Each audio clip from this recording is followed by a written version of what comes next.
I've had people say they want to walk in my shoes, and I said, hey, well, that's okay. Just don't try to get into my head. If you were there for about 10 seconds, that'd freak you out. Okay, now we're going to get on to some news around the world because I got stuff for you. Here is an email. We get about 1,000 emails, I don't know if it's daily or every other day, but we get them from everybody, everywhere, and thank you. Thank you very, very much. Here's one that's kind of dear to me. The veterans are veterans, and here's a guy, he wrote out of Arizona. And he said, I am an Air Force vet, and I'm in Arizona, and I was blown away by the amount of homeless veterans on the street, so I created Hero Soap Company. Hero Soap Company. And we help our vets, so you can help them too. Buy some soap from Hero Soap Company. Go online and just do that. Here's a guy in Canada, Scheer. He quit as the leader of the party. And he sent an email out to everybody saying, I quit. And then he had 3 pages, I think it was, about lecture and about talk. And here's one thing that he said. Our conservative team is always stronger when we are united.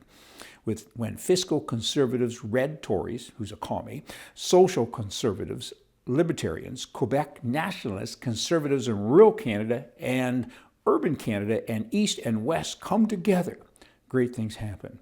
Well, firstly, they're never going to come together if they do a bark like a fox. I mean, what's he talking about? Only by staying united can we deliver a strong conservative majority government that can unite our country. He just defined the problem. He just gave a definition.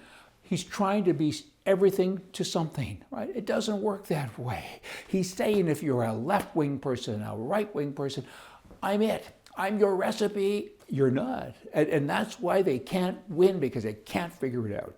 70% of all Canadians have never voted for the Conservative Party in Canada. 70%, close to it at least, maybe 69.5, depends on the day. Call it 70. And that's why. And they can't get it. I'm repeating, I know, but I'm exasperated. Can't you guys figure it out? You got some people that don't like you. Convert them. Don't sit and tell everybody that they're the same, because they're not the same. I mean, good bloody grief. It doesn't matter if you're left, right, a communist, etc. Join us. I don't think so. That's not how it works. The law of unintended consequences. This particular story is out of the US of A, but it applies in Canada and other countries too. You have lawmakers that are saying, you know, a lot of these little places like Money Mart and so on, they charge big rates of interest, and that's not nice. So we're going to make it so they don't exist anymore. We're going to get rid of them. And they think that they're helping. Well, they're not. I mean, government doesn't help anybody.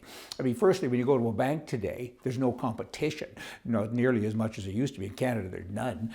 And they want a credit report on you to open an account and so on. And often they'll just say to you, a blue-collar worker, unless you're an immigrant and you're not white and you're in there, they'll open an account for you. And that's a true story, just so you can have your summer wages deposited, and that's okay if you go back to your country then. And if you don't, that's all right as well. But for the normal Canadian, you have to pass all these checks and tests. So what they say is go to Money Mart. And now the government is saying you can't go to Money Mart because we'd like to close them down.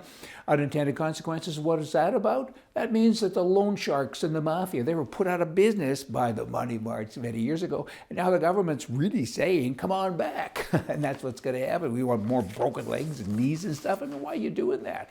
That's not nice. And they continue to do that. Not nice. It's not smart. How about dumb? How about stupidism, liberalism? It's all the same.